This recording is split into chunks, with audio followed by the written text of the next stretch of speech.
Assalamualaikum warahmatullahi wabarakatuh. Halo anak-anak kelas 8, jumpa lagi dalam pelajaran matematika kelas 8. Masih di bab 2 tentang koordinat kartesius. Bersama guru-guru SMP Negeri Unggulan kelas 8, yaitu Ibu Imas SPD, Ibu Susianita MPD, dan Ibu Tanti Triani SPD. Nah, untuk minggu ini kita belajar tentang posisi garis terhadap sumbu koordinat. Yang pertama, kita belajar garis yang sejajar dengan sumbu koordinat. Perhatikan gambar ini yang pertama dulu ya. Contoh, perhatikan gambar garis G sejajar sumbu Y dan melalui titik koordinat A negatif 4,2. Kalian cari, lihat mana garis G. Nah, ini dia garis G sebelah kiri yang vertikal alias berdiri nih ya. Lihat posisinya. Garis G ini lihat dengan sumbu Y. Sama kan? Ya, itu artinya garis G sejajar dengan sumbu Y. Kan kalau sejajar itu diperpanjang tidak akan bertemu. Ini garis G, kalau diperpanjang nggak akan bertemu dengan sumbu Y. Maka garis G sejajar dengan sumbu Y. Nah, lihat. Di garis G itu ada sebuah titik. Titik A. Nah, titik A ini koordinatnya negatif 4,2. Jadi, garis G sejajar sumbu Y dan melalui sebuah titik A, yaitu negatif 4,2. Sekarang, contoh yang kedua. Perhatikan. Garis H sejajar sumbu X dan melalui titik koordinat B 0, negatif 3. Lihat garis H. Mana garis H? Oh, yang di bawah ini. Kita lihat. Garis H. Dengan sumbu X posisinya. Lihat, perhatikan. Garis H dan sumbu X itu disebut sejajar. Karena garis H kalau diperpanjang tidak akan bertemu dengan sumbu X. Dan garis H ini juga melalui sebuah titik B, yaitu 0, negatif 3. Demikian. Nah, berikutnya. Sekarang, garisnya berpotongan dengan sumbu koordinat. Kalau tadi kan sejajar. Dan kalau sekarang, berpotongan. Artinya apa? Garisnya memotong sumbu koordinat, memotong sumbu X dan memotong sumbu Y. Perhatikan. Lihat garis G. Garis G ini memotong satu di titik A, satu di titik B. Lihat. Garis G memotong sumbu Y di titik A. Lihat.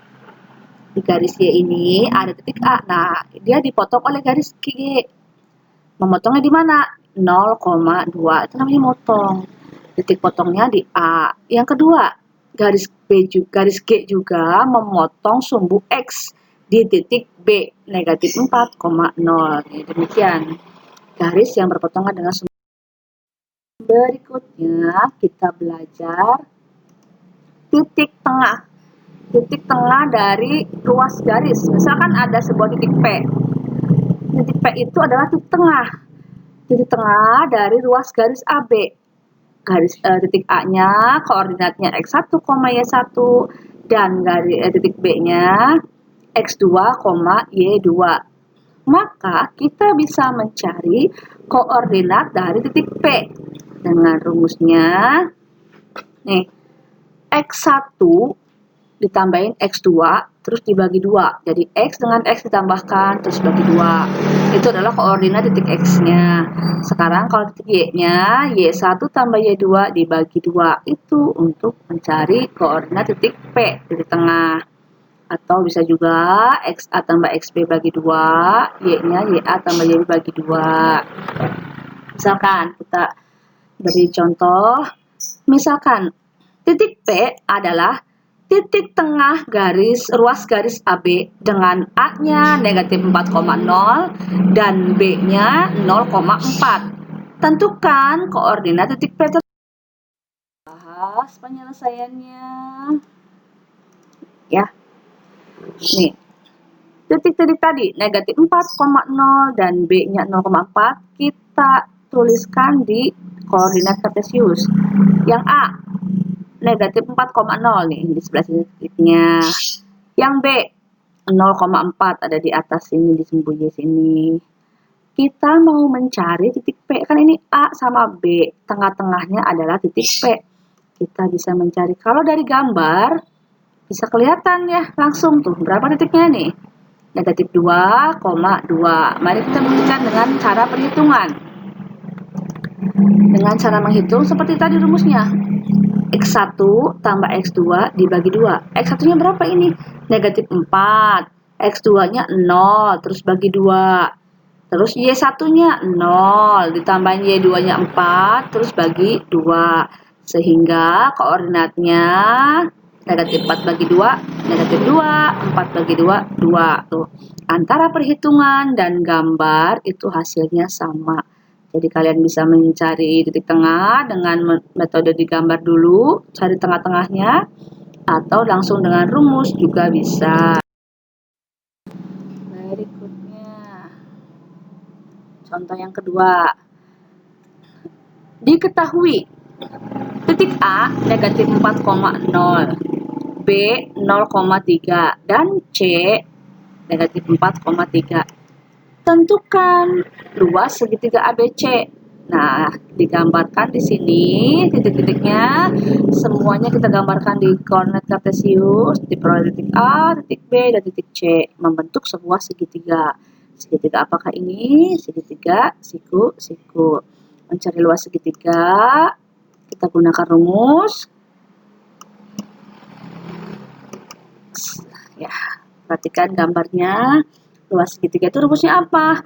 Alas kali tinggi bagi 2 atau setengah kali alas kali tinggi. Perhatikan gambar dari sini. Tinggi itu berarti jarak dari A ke C tingginya. Berapa nih jarak dari A ke C? Dari 0 sampai 3, berarti jaraknya adalah 3. Kemudian alas itu dari B sampai ke C. Perhatikan gambar. Berapa tuh jaraknya dari B ke C? 1, 2, 3, 4. Jaraknya 4 satuan. Sehingga kita bisa menghitung luas segitiganya, yaitu setengah kali alasnya 4 dan tingginya 3. Diperolehlah luas segitiganya adalah 6 satuan. Nah, untuk kalian, untuk tugas bab 2 ini ya, perhatikan tugasnya. Ilustrasinya nih. Sekolah SMP unggulan, lihat titik A nih, titik A sebagai acuan atau pusat koordinatnya. Kemudian kalian tentukan letak rumah kalian atau rumah kamu dari acuan sekolah. Dan tentukan letak rumah satu orang teman kamu dari acuan sekolah. Jadi maksudnya apa? Nih gambar yang ini yang A sekolahnya. Kamu tentukan di mana saja rumah kamu, tapi dari sekolah itu acuannya. Dan satu orang lagi teman kamu, di mana aja rumahnya, terserah. Ya, jarak satuannya boleh sama, boleh 1 meter, boleh 1 kilometer, boleh 5 kilometer, tergantung jauh dekatnya rumahmu. Demikian untuk minggu ini. Di pertemuan selanjutnya, bab 2 kita selesai ya. Tetap semangat. Wassalamualaikum warahmatullahi wabarakatuh.